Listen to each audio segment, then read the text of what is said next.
அடியா என்ன பண்ணிட்டு இருக்க? செல்லு பார்த்துட்டு இருக்கேன். சொல்லுங்க நீ. செல்லு பாக்குறியா?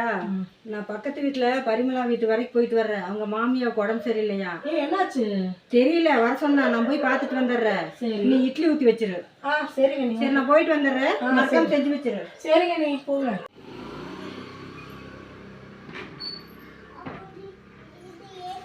அடியா என்ன பண்ற? நான் வந்துட்டேன் நீ. வாங்க, இப்பதான் வந்தீங்களா? ஆமா, இப்பதான் வர்றேன். அப்படியா? அவங்க நல்லா இருக்கா? இப்ப பரவாயில்ல, நல்லா இருக்காங்க. ஹாஸ்பிட்டல் கூட்டிட்டு போயிட்டு வந்து ஊசி போட்டாங்க, நல்லா இருக்கு. சரிங்க நீ. பசிக்குது, இட்லி எடுத்துட்டு வா. என்னடி இட்லி மட்டும் இருக்குது, சட்னி காணோம்? நீங்க என்ன சொல்லிட்டு போனீங்க? யோசனை பண்ணி பாருங்க. வெறும் இட்லி மட்டும் செஞ்சிரு.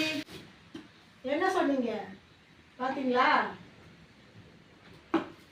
இதுக்குதான் நீங்க சொல்லாதெல்லாம் நான் என்னைக்குமே செய்ய மாட்டேன். நீங்க சொன்னது மட்டும்தான் செய்வேன். சாப்பிடுங்க.